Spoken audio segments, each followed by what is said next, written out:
You know, the season may have just ended, but it's never too early to start looking ahead, and that's exactly what we're going to do today. So welcome back to the Gridiron Expert here with our way too early top 25 for 2025. An early look at some teams that have some high expectations entering next season, an early outlook on their rosters, but obviously a set of rankings that's just here for fun. It's called Way Too Early for a reason. These rankings, whether you see them here at our channel, another media outlet, they mean absolutely nothing. Our Way Too Early top 25 in the past have been relatively accurate when the AP poll comes out in August, but at the end of the day, they mean nothing. So much can change for these teams before the start of the season in August, but we're here to kind of give you a brief preview, very early preview for this upcoming season. Let's go ahead and jump into it. I'm sure everybody will agree with the rankings that we have on display today, but coming in at number 1, it's not the reigning national champions. It's the team that the reigning national champions beat in the semifinals.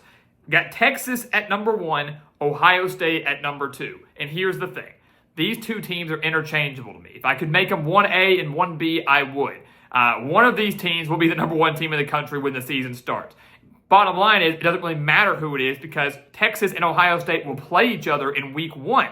So the winner of that game will be number 1 going into week 2. So regardless of who's ranked 1 or 2, that week 1 battle will be the battle for the top spot. What a great way to start the season. More than likely going to have a number 1 versus number 2 matchup to kick off the season in college football. That's going to be just a fantastic way to start what's going to shape up to be a pretty wild season, a wild week 1, which we'll touch on more later. But I like Texas at number 1, 13-3 last year. Arch Manning going to make his debut as a full-time starter down in Austin. A lot of hype surrounding him. Texas, a relatively solid front 7. Got to replace some of the back in the secondary. Got to replace a couple of skill position players. But I like the Longhorns a little bit better over Ohio State, who obviously lose their quarterback. Obviously lose so much on the defensive side of the ball, and they lose their star defensive coordinator, Jim Knowles, as well. So we expect Julian Sayin more than likely to be the quarterback for Ohio State. Jeremiah Smith's going to be one of the best players in all of college football, but I like Texas just a little bit more as of right now. Again, switch it out if you don't like that. Ohio State 1, Texas 2, they're interchangeable. The winner of that game will be the undisputed number 1 by the time it's all said and done. And at number 3, Penn State. Love this Penn State team. This was a team that was so close to making the national championship this last year. Had their best season yet under James Franklin. Some would say should have beaten Notre Dame had it not been for that ridiculous interception by Drew Aller and a couple other mistakes that Nittany Lions made. They were up 10-0 in that game and blew it. But look, they've got Drew Aller coming back. Their top 2 running backs are returning in Katron Allen and Nick Singleton. You've got Jim Knowles now coming in as a defensive coordinator. James Franklin making a massive hire, stealing him from Ohio State to bring him to Happy Valley. Could be a huge difference maker when it's all said and done for the Nittany Lions. They deserve a top 3 spot and are absolutely a national title contender again entering 2025. I got Clemson at number 4. I love this Clemson team. Some people think that's too high, but I love this Clemson team. One that was fortunate, I would say, to make the ACC championship last year, but made the most of it. Beat SMU in that game, got to the college football playoff, gave Texas everything they could handle. For the most part, lost by 14 points, but their offense torched that Texas defense. Now Cade Klubnik returns, the majority of his wide receivers return, and they've got a pretty loaded defense again with former Penn State defensive coordinator Tom Allen. So a lot of defensive coordinator carousels happening, especially in our top 10. But Clemson is setting up to have a fantastic season. They are the team to beat in the ACC and very well could make a run for a national title in 2025. I'm really, really excited about what Dabo Swinney's got going down in Death Valley. Notre Dame, the national runner-up, 14-2 last year. They lose Riley Leonard, but a lot of hype surrounding their new quarterback, C.J. Carr. Jeremiah Love returns. Jadarian Price returns.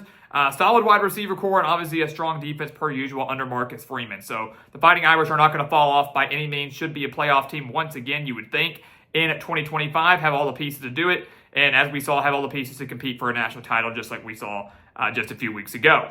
Georgia in at number 6. Can Gunnar Stockton be the answer? Carson Beck off to Miami. Can he be the guy to deliver? Georgia had a weird season in 2024. They lost to Alabama, they lost to Ole Miss, almost lost to Georgia Tech, found a way to beat Texas twice, including in the SEC championship, before faltering in that game against Notre Dame, obviously without Carson Beck. So can they get better quarterback play?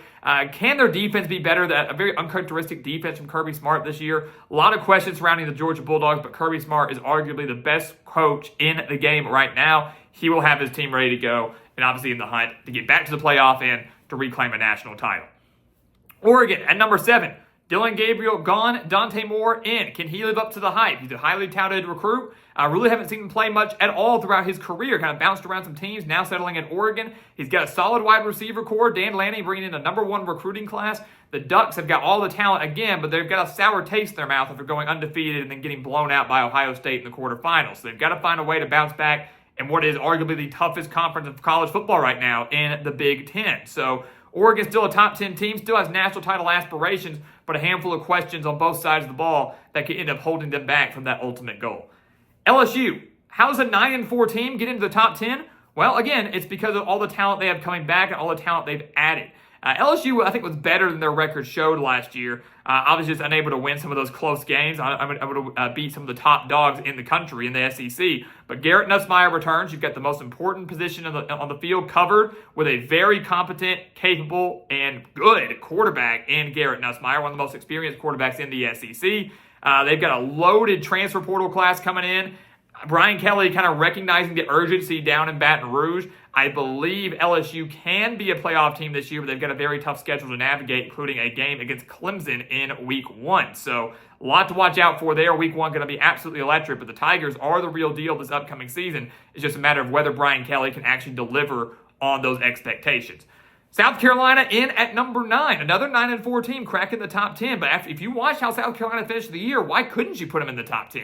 I know they lost to Illinois in their bowl game, and that was unfortunate. But now they've got Lenora Sellers coming back. Some people believing he's a Heisman Trophy contender. New offensive coordinator Mike Shula. Some solid transfers on both sides of the ball. They lost a lot on defense, though. So the defense is what I'm going to be watching out for the most for the Gamecocks. But this team was firing at all cylinders and very well could have been a much better team and maybe a playoff team last year. They should have beat LSU. They probably should have beat Alabama, but fell short in those games. Win just one of those, and they are probably in the college football playoff. So do not sleep on the Gamecocks and what Shane Beamer is building in Columbia.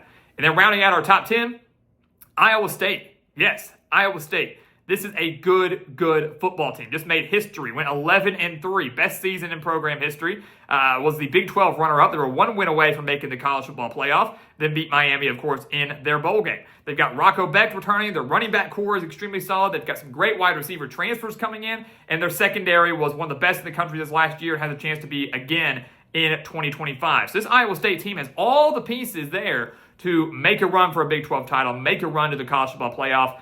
Experience, talent, great coaching. Can they deliver? They open up the season in Ireland against Kansas State. Should be a fun one there. But Iowa State rounding out our top 10 and our way too early top 25.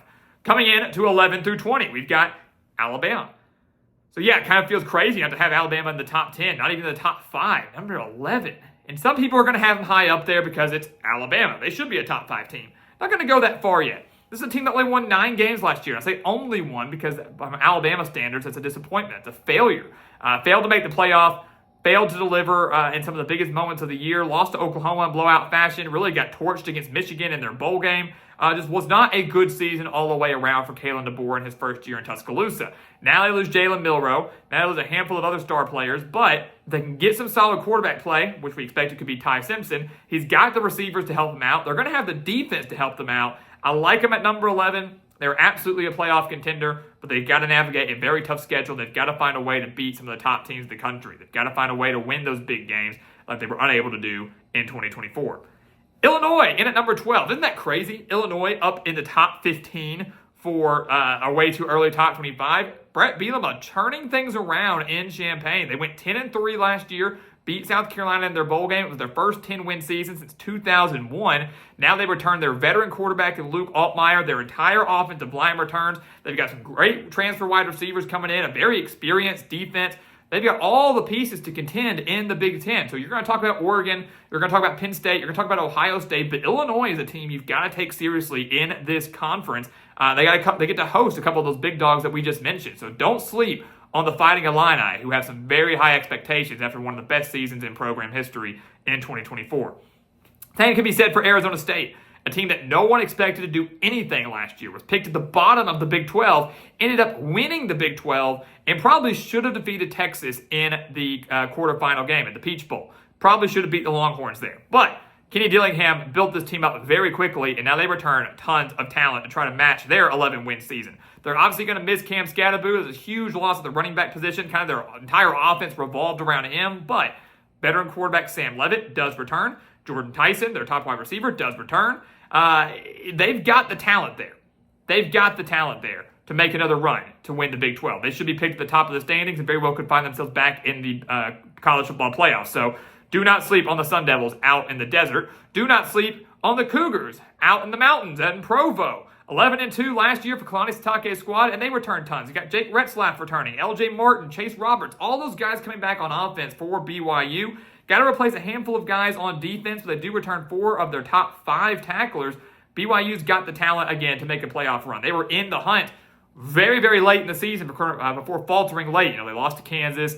They lost to Arizona State, failed to make the Big 12 championship after it looked like they might be a lock as we entered the month of November. Fell just short, but still capped off an 11-win season.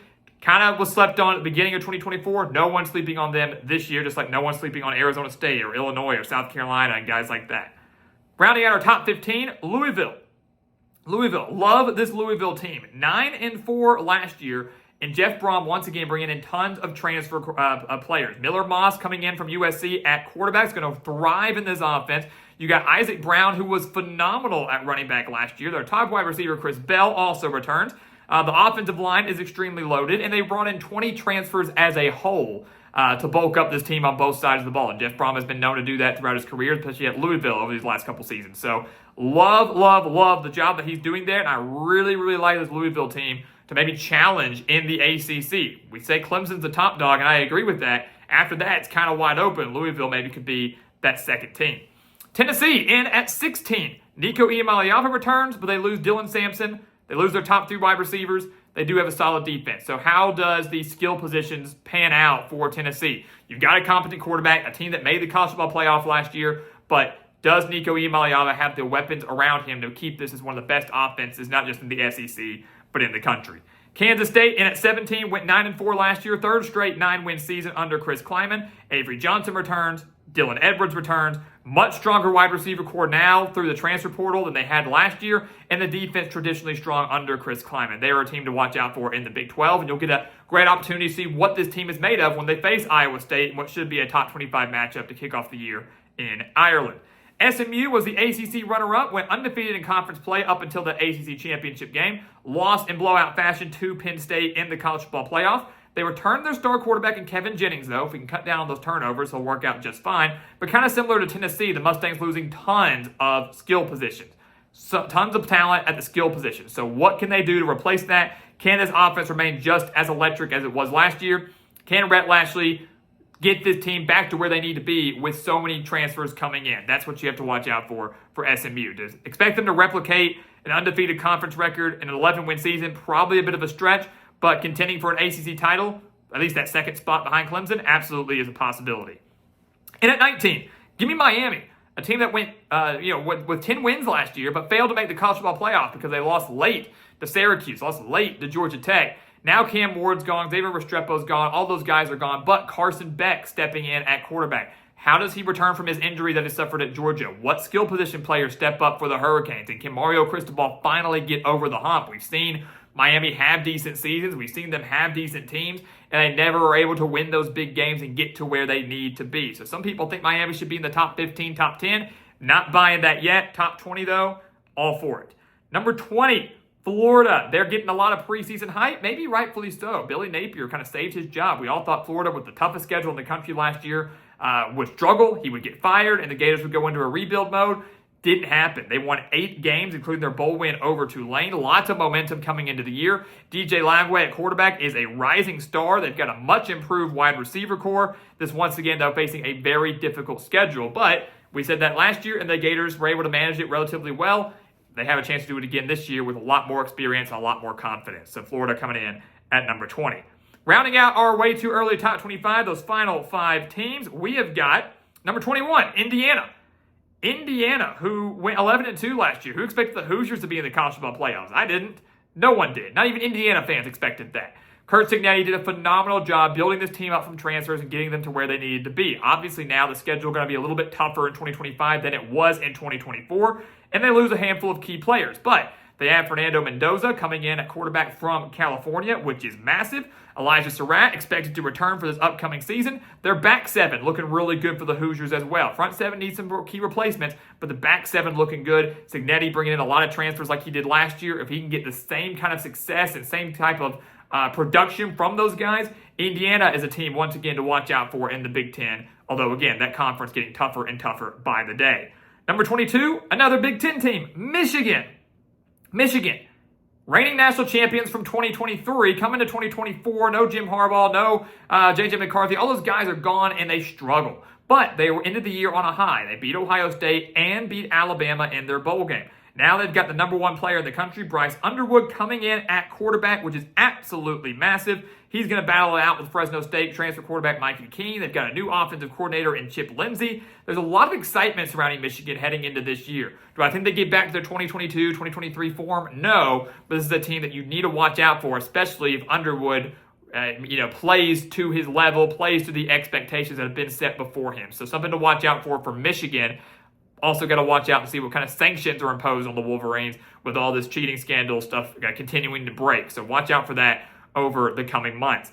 Coming in at number 23, Texas A&M, 8-5 last year. Marcel Reed coming back at quarterback for the Aggies, which is massive. Pretty much their entire offense does return, which is huge for Mike Elko's squad. Just got to replace a handful of guys on the defensive side of the ball. Keep in mind, A&M was off to a fantastic start last year. What were they, 7-1? Faltered down the stretch, going 1-4 down the stretch, including that devastating bowl loss to USC. The Aggies have the talent. They've got the coaching. Can they navigate the tough world of the SEC? That is the question. 24, Georgia Tech. I like this Georgia Tech team a lot.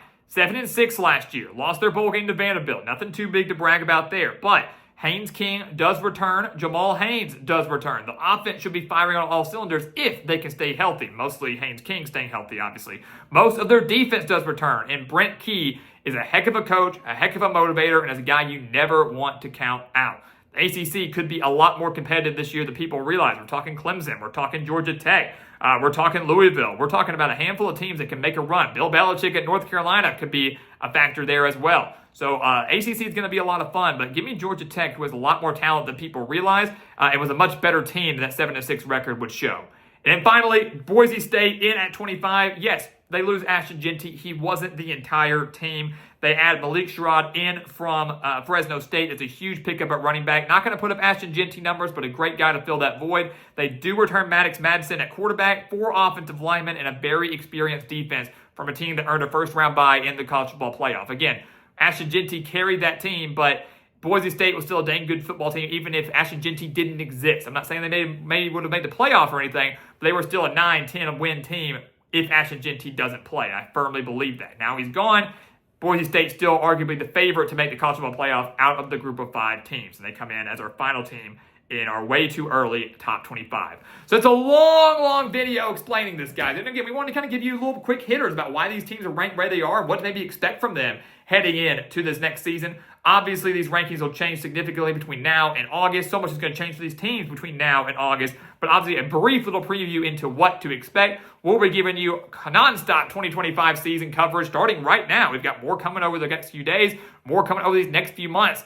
The football season will be here before you know it. It may have just ended, but it doesn't end here at our channel. So leave your thoughts, leave your rankings down in the comments below, and let's start discussing 2025. Talking season has officially started right now. So guys, as always, thank you so much for watching us here at The Gridiron Expert on YouTube. Make sure to continue to like, comment, subscribe, share our videos, and of course, check out everything down in the description below. That includes our website, thegridironexpert.com. Home to the expert picks, home to tons of exclusive content that you can't find anywhere else. We want you to go check it out. Become a member of our GE Nation. And once again, as always, thank you so much for watching. And we'll see you next time right here on The Gridiron Expert.